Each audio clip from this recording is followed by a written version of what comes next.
প্রিয় দেশবাসী, আসসালামু আলাইকুম। আজকে কিছু জরুরি বিষয় ক্লিয়ার করার জন্য আপনাদের সামনে কথা বলতে এসেছি।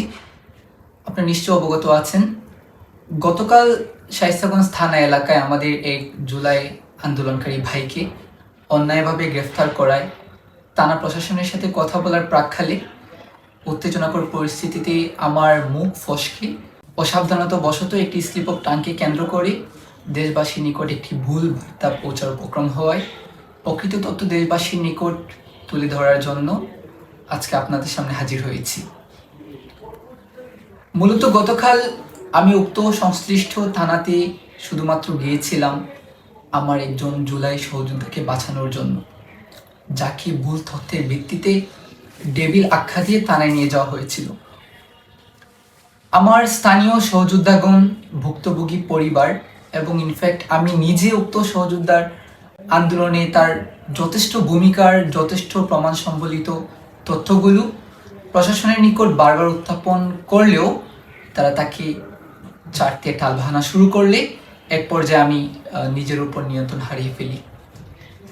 কারণ আমার কাছে তখন একটা বিষয় মুখ্য মনে হয়েছিল যে যেই ছেলেটি আমার সাথে আন্দোলন করেছে, যে ছেলেটি আমার সাথে একই সারিতে দাঁড়িয়ে ফাইট করেছে, সেই ছেলের সাথে এভাবে অন্যায় করা হবে, এটা অন্তত আমি মেনে নিতে পারি নাই।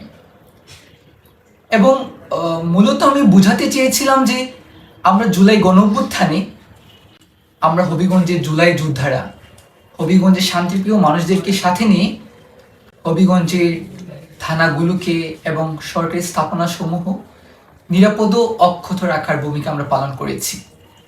অপরদিকে সেই বেদনাদায়ক অধ্যায় ঐতিহাসিক 5ই আগস্ট আমি সহ আমার হবিগঞ্জের সকল সহযোদ্ধারা, তখন আমরা হবিগঞ্জের টাউন হলে বিজয় মিছিল চলাকালীন সময় জানতে পারি যে বানিয়াচংয়ের মাটিতে আমার 9 জন ভাইকে এসআই সন্তোষের নেতৃত্বে গণহত্যা করা হয়েছে। এবং সেখানে শুধুমাত্র প্রাপ্তবয়স্কদের নয়, বরং 12 বছরের ছোট্ট শিশু শহীদ হাসানকেও নিষ্ঠুরভাবে হত্যা করা হয়েছিল, যার বিচার আজও আমরা পাইনি। একই সাথে মারাত্মকভাবে আহত হয়েছিলেন কয়েক শতাধিক ছাত্র জনতা। অতঃপর সেই 17 বছরের নিপীড়ন, নিষ্পেষণ আর একসাথে 9 জন ভাইকে হারানোর বেদনায় নিপীড়িত স্থানীয় জনতা গণপ্রতিরোধ গড়ে তুললে হাজার হাজার জনতা দীর্ঘ সঞ্চিত ক্ষোভের বহিঃপ্রকাশ ঘটিয়ে প্রতিবাদের এক অনির্বার্য বিস্ফোরণ ঘটান।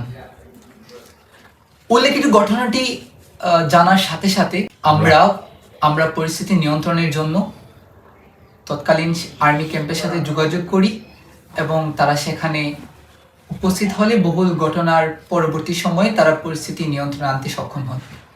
দেখুন, আমি একটু বেশি স্পষ্ট করতে চাই, কিছু সংখ্যক প্রশাসনের লেবাসধারী ফ্যাসিস্ট রেজিমের অংশীজনের বাহিরে সামগ্রিক পুলিশ বাহিনী আমাদের শত্রু নয়, বরং 4 আগস্ট হবিগঞ্জকে ফেসিবাদ মুক্ত করার পর থেকে আমরাই হবিগঞ্জের ছাত্র জনতা তাদেরকে সর্বোচ্চ সহযোগিতা করেছি এবং সকল থানাগুলোকে আমরাই পাহারা দিয়েছি এবং একই সাথে থানাগুলোকে তথা সরকারি স্থাপনাসমূহ রক্ষা করার চেষ্টা আমরাই করেছিলাম।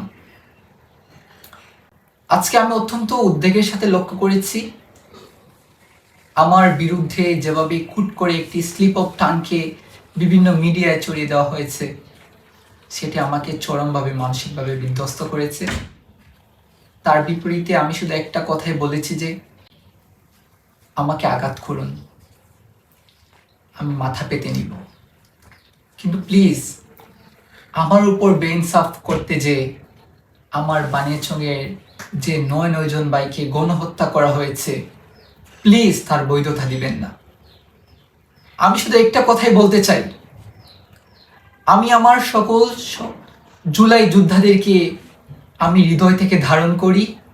সেই জায়গা থেকেই আমি যখন শুনতে পেরেছিলাম আমার এক সহযোদ্ধাকে অন্যায়ভাবে ডেভিল আখ্যা দিয়ে গ্রেফতার করা হয়েছে, বা আমার এক সহযোদ্ধাকে এভাবে ট্যাগিং করে ডেভিল আখ্যা দিয়ে গ্রেফতার করা হবে, এটা অন্তত আমি মেনে নিতে পারি না। এবং আরও উদ্বেগের বিষয় হচ্ছে পূর্বে উক্ত ঘটনায় উক্ত থানায় তিনজন আন্দোলনকারী ভাইদের সাথে একই ঘটনা হয়েছে এবং যার একজন ভাইকে আমরা এখনো কারাগার থেকে মুক্ত করতে পারিনি। পরিশেষে উক্ত পরিস্থিতিতে আমার স্লিপ অফ টাং হওয়ায় আমি দেশবাসী এবং সংশ্লিষ্ট সকলের নিকট দুঃখ প্রকাশ করছি। এই বিপর্যস্ত অবস্থায় যারা আমার পাশে দাঁড়িয়েছেন তাদের প্রতি আমি চিরকৃতজ্ঞ। আপনাদের ঋণ আমি কখনোই শোধ করতে পারবো না। এবং যারা আমার এই ভুলকে অপব্যাখ্যা দিয়ে সমাজে ভুল মেসেজ দিচ্ছেন, দেশবাসীকে আমার বিরুদ্ধে একটি অপব্যাখ্যা ছড়িয়ে একটি ভুল নেগেটিভ দাঁড় করানোর চেষ্টা করে যাচ্ছেন, তাদের প্রতি আমার একান্ত অনুরোধ, প্লিজ ভুলকে সবসময় ভুল হিসেবে চর্চা করুন। এর বাইরে আমার আর কিচ্ছু বলার নেই।